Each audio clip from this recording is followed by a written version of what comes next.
جمشید صاحب، بھارت نے ایک بار پھر رات کی تاریکی میں پاکستان پر حملہ کیا ہے. آپ کو پتہ ہے کہ تاریخ ہمیں یہی بتاتی تھی کہ بھارت نے 1965 اور 71 میں بھی رات کی تاریکی میں ہی حملہ کیا تھا، جس کو بہت سارے لوگ جس کو مطلب ہے غلط بھی سمجھتے تھے. لیکن اس بار پھر ثابت ہوا کہ بھارت نے رات کو حملہ کیا، اور پاکستان نے جس طرح منہ توڑ جواب ہم پڑھتے تھے اسی طرح رات کو ہی دے دیا. مطلب ایک یہ تو سچ ہو گیا. کچھ لوگ اس کو جھٹلانے کی کوشش کرتے تھے کہ یہ جھوٹ لکھا ہوا ہے، جو تاریخ ہے جو بچوں کو پڑھائی جا رہی ہے وہ غلط ہے. لیکن اس حملے نے یہ تو ثابت کر دیا کہ وہ رات کی تاریکی میں حملہ بھی ہو گیا، اور منہ توڑ جواب بھی ہماری فوج نے ان کو دے دیا. آپ کل وہاں گئے جہاں حملہ ہوا بھاولپور میں، آپ نے کیا دیکھا؟ دیکھیں، ہم نے اس جگہ کو دیکھا جہاں پر یہ دھماکے ہوئے، میزائل اٹیک ہوئے، اور وہ آپ کو پتہ ہے کہ قومی شاہراہ پہ ہے. بہاولپور سے جو احمد پور شرقیہ جاتی ہے، ہم بار بار بتاتے ہیں کہ اس جس کو کراچی موڑ بھی کہتے ہیں، کراچی روڈ ہے، کراچی روڈ ہے. یہ موٹر وے سے پہلے تو یہی روڈ بڑی تھی نا. جب ہم اس کو جب آگے جاتے ہیں تو وہ اس پہ ارد گرد کھیت ہیں، آبادی ہے، اسکیٹرڈ گھر ہیں اور چیزیں، اور یہ ایک بڑا مدرسہ ہے جس اور بہت بڑی مسجد ہے، اور اس میں ایک وقت میں کئی ہزار لوگ بھی نماز پڑھ سکتے ہیں، اور کئی سینکڑوں پڑھتے ہیں اور سینکڑوں بچے وہاں زیر تعلیم ہیں جیسے اور مدارس میں ہوتے ہیں. اور یہاں پہ اس کو دیکھا جائے تو اس پر جو یہ واقعہ ہوا ہے بتایا گیا تھا اس سے پہلے جو خدشات تھے کہ شاید بھارت کہیں بھی حملہ کر سکتا ہے، اس طرح کی چیزیں ہوتی ہیں. تو شاید اس مدرسے میں اس طرح کے بچے نہیں تھے اور چیزوں کو چھٹیاں کر دی گئی تھیں، لیکن اس کے باوجود اس کا جو رہائشی علاقہ ہے اس میں استاد بھی جو لوگ رہنے والے تھے. جی بالکل ایسے. تو جو یہ اٹیک جس کی آپ بات کرتے ہیں اس کو جو ہوا ہے تو ایسے لگتا ہے کہ ایک بہت ہی فوکسڈ اٹیک تھا، اور صرف مدرسے کو اور مسجد کو ٹارگٹ کیا. مسجد کو اگر حال دیکھیں، بہت بڑا حال ہے، اس کے کئی گنبد ہیں، اور ان گنبدوں کو ٹارگٹ کیا گیا اور میزائل اٹیک، اور ایون اس جو صحن ہے اس میں سے گنبد کو گرا کر میزائل، اس کے اندر 2 میزائل گرے ہیں اور اس میں گڑھا بھی پڑ گیا اور چیزیں، اتنے طاقتور اور ہیوی میزائل استعمال کیا گیا. اچھا جمشید صاحب، دوسرے لفظوں میں ہم یہ بھی تو کہہ سکتے ہیں نا، مدرسے ہوں یا مساجد ہوں، یہ سویلین ایریا ہے. مطلب یہاں سویلین لوگ شہری آبادی ہے نا، اور پھر اس کے آس پاس جو لوگ ڈیمیج ہوئے ہیں وہ سویلین لوگ تھے، مطلب وہ نہتے لوگ تھے. ایگزیکٹلی. اس کے علاوہ پھر دیکھیں اس کے بعد انہوں نے جو اور اٹیک کیا، وہ اٹیک کیا رہائشی علاقے میں جو وہاں سے کچھ فاصلے پر ہے. یہ نہیں ہے کہ اس کے ساتھ جڑا ہوا ہے، تھوڑا فاصلہ ہے آپ اور واضح طور پہ، لیکن وہاں اس رہائشی علاقے میں بھی ٹارگٹ کیا گیا، اور وہاں پہ اس کی بلڈنگ، کئی گھر ہیں وہاں پہ جن میں سے اساتذہ ہیں، فیملیز رہتی ہیں، تو وہاں پہ یہ وہ تو یہ ٹارگٹ ہے. اگر دیکھیں تو عام طور پہ یہ انہوں نے ایک، سب کو پتہ ہے کہ وہاں پہ اگر کوئی تربیتی کیمپ نہیں ہے، وہاں پہ کوئی مسلح وہ چیز نہیں ہے، وہاں پہ کوئی ایسا کیمپ نہیں ہے. دینی تعلیم و تدریس جو بھارت میں بھی مدارس ہیں اور یہاں بھی مدارس ہیں، اور دونوں جگہوں پہ کوئی ٹریننگ دہشتگرد تو اس میں اس کو جواز بنا کر آپ نے 2 بچوں کو، خواتین کو، 8 ماہ کی ایک حاملہ خاتون ہے اور چیزیں، جب آپ وہاں جا کر دیکھیں تو آپ ملبہ دیکھ کے اندازہ لگا سکتے ہیں کہ وہاں پہ کیا تباہی مچی اور کس انداز کی بچی ہے. اور جو بچوں کی کتاب بھی ہیں، نوٹس ہیں، اسائنمنٹ بنی ہوئی ہیں، اس میں اسائنمنٹ پہ ایک اسائنمنٹ کے پیج ہم نے دیکھا، اور بہت سے وہاں جو میڈیا تھا اس نے بھی دیکھا، غور کیا. ان میں سے ایک اسائنمنٹ تو ایسی تھی جس میں مسلم دنیا میں، مسلم ورلڈ میں، اسلام میں جو نان مسلمس کے رائٹس ہیں اس کے اوپر ایک اسائنمنٹ بنی ہوئی تھی اور چیزیں تھیں. وہ بھی کتاب بکھری پڑی تھی، چیزیں تھیں.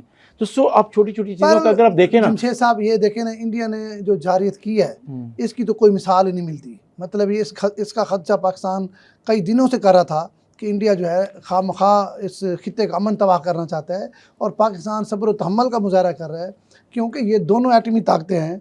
خدا نہ خواستہ اگر یہ کام بڑھ گیا تو پھر انڈیا کا کیا بچے گا؟ ہمارا تو چلو کچھ نہیں بچے، ان کا کیا بچے گا؟ صحیح. دیکھیں، جب جنگ شروع ہوتی ہے نا تو جنگ ختم کیسے ہوتی ہے یہ کسی کو نہیں پتہ. کسی کو نہیں پتہ. بالکل ٹھیک ہے. آپ نے شروع کی ہے تو یہ ختم کیسے ہوگی یہ کسی کے ہاتھ میں بھی نہیں ہوتا. شاید جن کے شروع کرنے والوں کے ہاتھ میں بھی نہیں ہوتا، اور جو ختم کرنے والے صاحب اس کو تو چھوڑیں. نہیں، جو رات کو ہوا مطلب انہوں نے حملہ تو کر دیا، لیکن پھر جو ادھر سے ریئیکٹ آیا، مطلب ریئیکشن ہوا، ہم نے حملہ نہیں کیا. ہم نے ابھی فی الحال آج تک پاکستان کی طرف سے انڈیا پر حملہ کوئی نہیں کیا گیا. اپنے ڈیفینس میں جو اقدامات کرتا ہے کوئی بھی ملک وہ کر رہے ہیں.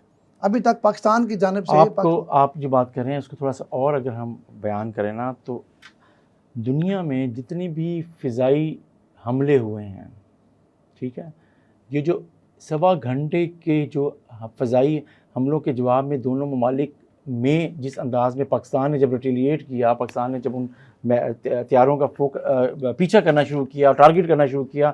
آپ کو پتہ ہے کہ یہ نیو یارک ٹائمز یہ کہہ رہا ہے کہ یہ فضائی تاریخ میں، فضائیہ کی تاریخ میں کسی بھی جنگ میں یہ سب سے بڑی لڑائی ہے جو 7 گھنٹے جاری رہی ہے، اور طیارے ایک دوسرے کے اوپر میزائلوں پہ بچنے کی کوشش بھی کرتے رہے، حملے بھی کرتے رہے، اور الٹیمیٹ جو فتح ہے وہ پاکستان کو ہوئی ہے. پاکستان کے کسی طیارے کو بھی نقصان نہیں پہنچا، اور ان کے 5 طیارے اسٹیبلشڈ ہیں. اور اس میں ایک رافیل بھی ہے، مطلب ایک رافیل ہے، 3 رافیل ہے، مان 1 رہے ہیں ابھی فی الحال، باقی 2 کے بعد. ایک رافیل تو وہ ہے جو بھارت نے ابھی تک نہیں مانا، لیکن جو فرانس کی کمپنی ہے رافیل، انہوں نے مانا کہ ہمارا طیارہ پاکستان نے گرایا ہے. لیکن اگلی افسوسناک بات جو میں کرنا چاہ رہا ہوں، پاکستان کے اندر جو آستین کے سام بیٹھے ہیں وہ ابھی تک بھی مطلب بغلیں بجا رہے ہیں کہ دیکھیں جی پاکستان کو شکست ہو گئی.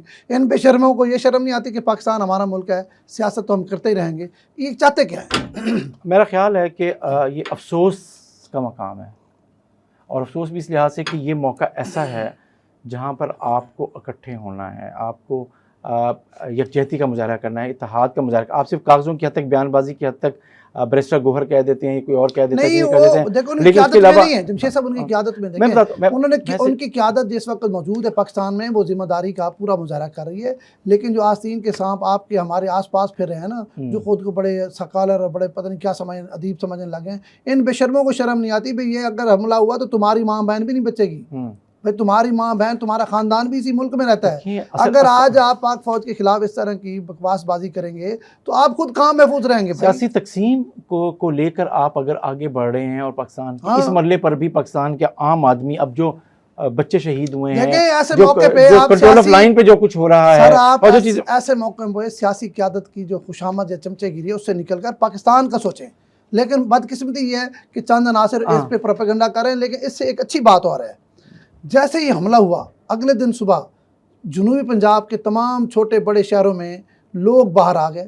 بلکہ میں تو یہ آپ کو بھی پتہ ہے جب بھاولپور میں اٹیک ہو رہے تھے اس وقت بھی بھاولپور کے لوگ وہاں پہنچ گئے. مطلب اتنی جرات اور اتنی ہمت. پہلے میزائل حملے کے بعد اکٹھے ہوئے، پھر دوسرے کے بعد اکٹھے وہاں پہنچے، اور وہاں کے سینکڑوں لوگ وہاں موجود تھے. اور پھر جنازے پہ سنیں، ان کے جب جنازے ہوئے ہیں بھاولپور میں، ان میں اتنی بڑی تعداد تھی. اور پھر بھاولپور کے علاوہ ملتان میں جو میں خود گواہ ہوں، کل جس طرح لوگ نکلے ہیں، یقین کریں پورا ملتان پیک تھا، کسی کو کسی نے نہیں بلایا، یہ کوئی پلان نہیں تھا.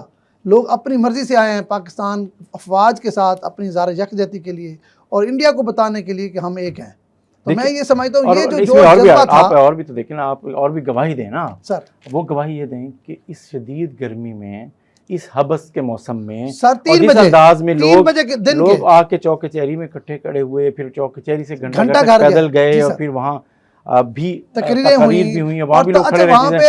تو یہ تمام مذاہب کے لوگ، تمام سیاسی جماعتوں کے لوگ موجود تھے، سب نے وہاں خطاب کیا. کوئی وہاں پہ صنعت کار تھا، کوئی پروفیسر تھا، مذہبی لوگ تھے، سیاسی لوگ تھے، سماجی لوگ تھے، سارے تھے، نوجوان تھے، چیزیں تھے، وکلا تھے، وہ نظر آئے اور چیزیں تھیں. اور یہ یکجہتی کا اظہار پازیٹیو تھا. لیکن پھر بھی وہ لوگ جو کچھ سوچتے رہے، ان کے لیے لمحہ فکریہ ہے کہ کیا پاکستان سے ان کی کمٹمنٹ یہی ہے، کیا پاکستانیوں سے ان کی کمٹمنٹ یہی ہے. دیکھیں اب ثابت ہوا ہے کہ ان کی کمٹمنٹ، دیکھیں جن کی آپ بات کر رہے ہیں، میں یہ سمجھتا ہوں یہ ثابت ہو گیا ہے، یہ سٹیمپ لگ گئی ہے کہ ان کی کمٹمنٹ پاکستان کے ساتھ نہ تھی، نہ ہے، نہ ہوگی. کیونکہ اس موقع پہ جس بندے کو شرم حیا نہیں آتی، تو میں یہ سمجھتا ہوں اس کے لیے کوئی اور وقت نہیں آنا اس سے زیادہ. بہرحال افتخار صاحب، مسئلہ یہ ہے کہ ہمیں یہ دیکھنا چاہیے کہ کیا یہ معاملہ ختم ہو گیا ہے، کہ ہاں پاکستان کو، پاکستان کی فوج کو سپورٹ کی ضرورت نہیں ہے. تو ایسا نہیں ہے. پاکستان کو اس وقت پاکستان کو پاکستانیوں کی سپورٹ کی ضرورت ہے. اس وقت پاکستان کی فوج کو عوام کی سپورٹ کی ضرورت ہے. اس کو یقین ہونا چاہیے کہ سرحدوں پر لڑائی یا جو فضا میں ہے، چاند ناصر کے علاوہ پوری قوم پاک فوج کے ساتھ ہے. بالکل. اور انڈیا کے لیے خاص طور پر ہماری کوئی تقسیم نہیں ہے. انڈیا کے خلاف پوری قوم متحد ہے. انڈیا ہمارا ازلی دشمن ہے، ازلی دشمن رہے گا، اور اس کے لیے ہماری آپس میں کوئی تفریق نہیں ہے. چاند ناصر پروپیگنڈا اگر کر بھی رہے ہیں تو ان کی کوئی ویلیو نہیں ہے، ذہن میں رکھنا. ٹھیک ہے. دوسری بات یہ ہے کہ اب کل D G I S P R نے اور وزیر اعظم نے خطاب کیا ہے، D G I S P R نے پریس کانفرنس کی ہے کہ ہم نے اس کے ایک ایک خون کا آخری قطرے تک کا بدلہ لینا ہے. اور مجھے پورا یقین ہے کہ پاک فوج اور پاکستان کی حکومت بھارت پر ضرور حملہ کرے گی. بہرحال اس سے جو بھی ہوا ہے، پاکستان نے پوری دنیا کو بتا دیا ہے کہ اس کی فوجی صلاحیت کیا ہے، جنگ لڑنے کی صلاحیت کیا ہے، اس کا ایک ایک جوان چاہے وہ بڑی فوج سے ہو، فضائیہ سے ہو، نیول سے ہو، وہ کس انداز میں وہ کت کرتے ہیں. کل مشاہد حسین سید نے اس میں بڑا اچھا تجزیہ کیا ہے. اس نے کہا یہ جو جنگ تھی نا، مغرب امریکہ کو ملا کے اور چین کی ٹیکنالوجی کا مقابلہ تھا. چین کی ٹیکنالوجی جیت گئی ہے. یہ خاص طور پر جو آپ نے کہا نا 1.5 گھنٹہ جو جہازوں کی لڑائی رہی ہے، یہ ہسٹری کی بڑی جنگ تھی، خاص طور پر فضائیہ کی. ایسی ہے نا. تو اس میں جس طرح پاکستان کو کامیابی اور عزت اللہ نے دی ہے، اس کی مثال بھی ماضی میں کہیں نہیں ملتی. بالکل یہی ہم بات کر رہے تھے کہ ایک نئی مثال نہ صرف قائم کی پروفیشنلزم کی، بلکہ لوہا منوایا ہے دنیا میں کہ پاکستان کی فوج کو ایسے نہیں ریٹ کیا جاتا. اس کی تربیت، اس کی دنیا کی سب سے بڑی کمپنی جو تھی نا، رافیل کمپنی، جہاز بنانے والی کمپنی، آپ نے بات کی، آپ دیکھیں کہ اس کے شیئرز گر گئے، وہ مان گئے. اور جو ٹیکنالوجی پاکستان اور چین استعمال کریں، JF Thunder 17 کی جو آپ کر رہے ہیں، تو اس کی کمپنی کی جو شیئرز ہیں وہ مارکیٹ میں کئی گنا بڑھ گئے، اس کی ویلیو بہت بڑھ گئی ہے. تو یہ ایک ظاہر ہے وار ہے، اور وار میں سب سے پہلے تو سپورٹ کی ضرورت ہے عام آدمی فوج کو یقین ہونا چاہیے کہ عام آدمی اس کے ساتھ کھڑا ہو، اس کی سپورٹ انشاءاللہ، اور وہ کبھی بھی پاکستان کو لیٹ ڈاؤن نہیں کرے گی.